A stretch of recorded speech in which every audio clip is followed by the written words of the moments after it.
Hey guys, well, Dan here again. Well, I figure might as well give you guys a tour of my redneck garage.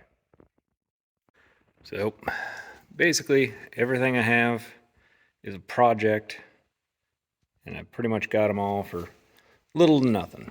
So, my first video that I ever did is on this generator. One at an auction for 45 bucks. It's actually a pretty nice Kohler 3500 watt. And a little bit of ether and a little bit of gas, and she produces power. I got lucky at a previous auction. Got this beautiful Craftsman pressure washer. Haven't even started it because when I got it, it was cold, and I didn't want to put water through it and potentially risk freezing it and cracking it. But it turns over. Won it for 30 bucks.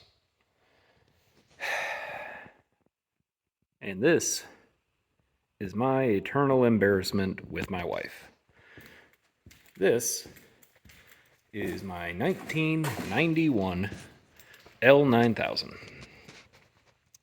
Single axle, but I got this from my work. I'm a truck driver by trade, and this thing was years ago a road truck for the company. And then it got turned into a spotter, and then the company that it was working for sold because it was a weird amalgamation company thing. But company sold. My company retained ownership of it, but then it sat for 3 years because we had our own spotter that was better. So I asked. Boss said, "Yeah, if you can get it started, it's yours." So that's what I did. Batteries from a wreck truck. Then new to me tires from my father-in-law. That one, I found out I hate Hercules. They are the hardest tire to install. But replacing these that are harder than a rock, and I wouldn't trust. But this thing, it's got a Series 60 Detroit, 11.1 liter, 9-speed manual, and there's the back of that motor. It's weird. Ford cants them over. But when I got this truck, it had a completely rusted out cab. So not this beautiful, nice southern cab. It was 5 layers of random metal. There was nothing here. There were holes in the cab. The doors, well, let's show you. The doors were pretty well rotted. But I mean, it ran and drove. So I found a new cab because the air tanks on the old one rotted out. And I'm like, well, I can't just, get new air tanks because you need to lift the cab off of this to replace air tanks. So I just found a whole new cab. Well, like I said in a previous video, I suck at wiring. Unbeknownst to me, this cab, which is beautiful and pretty much rust-free, from Oklahoma, was for a Caterpillar, a mechanical cat.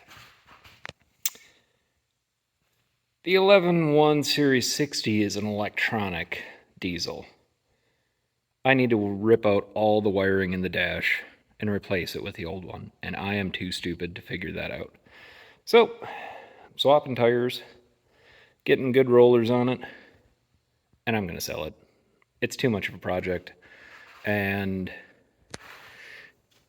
I got my CDL, that's no problem, but I have no use for it. I don't have a trailer to pull with it. I have a trailer, that's another project that's outside, but I have no use for it. So I'm going to sell it and get another project. This is my 1954 F100. This was originally my mother's. She bought it and wanted to haul bark with it for doing landscaping. My dad told her, no, I'm going to turn it into a hot rod, and bought her a 65 Ford. But then this sat for years and years and years. And my father passed away in '08, and I inherited it from him. So it's got either a 289 or 302 under the hood, top loader 4-speed, and really, it's actually in amazing shape. The whole front clip, this is obviously not factory. That's fiberglass.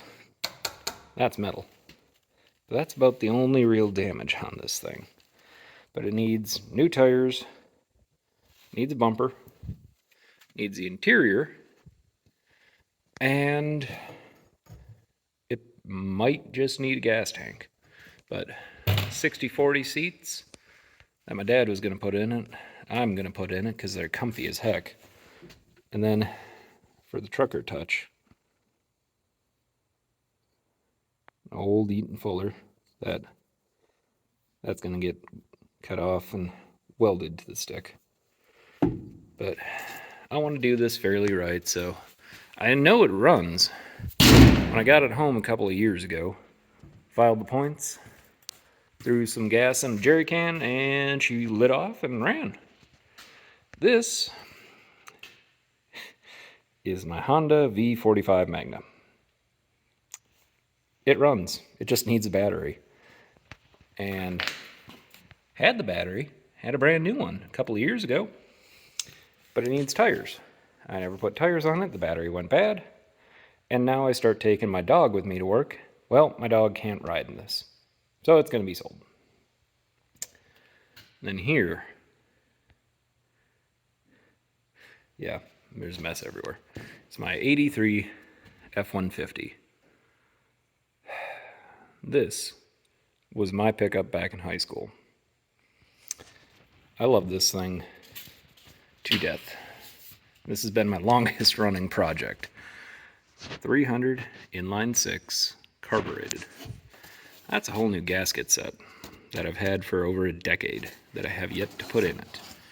But this, I got it, drove it through high school, tried to take it to Alaska, and I blew the original 300 inline 6.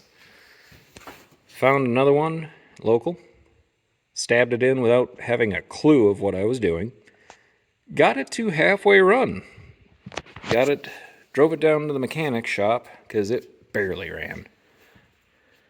Well, it didn't have this before I went to the mechanic shop. Long story long, when this thing blew up, my dad had to come and rescue me, and he towed the truck back. Well, the trailer that he borrowed was too narrow for those tires. Those are 35s. So he put my mom's 65 Ford tires on it. And he passed away while I was in Alaska. I never knew what happened, but he apparently put these tires back on and never tightened down the lug nuts. And I never checked until it fell off.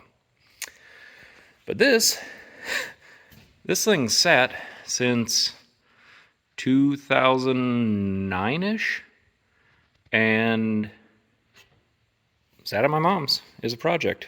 It was halfway finished. It leaks out of the rear main because I never did anything about that, never asked, never checked. Maybe it's an oil pan gasket. I don't know, honestly. Never checked. But this has got 300 inline 6 and 4-speed. I mean, this thing is just... I love this truck. I need to get it back up and running. But those were the seats that were originally in that 54 Ford. That is a custom aluminum center console that was in one of my dad's semis. But I need to adjust the clutch on this, check the rear main, maybe a pan gasket, put new brakes on it because one of the calipers was seized. Might be a line. Never looked into it.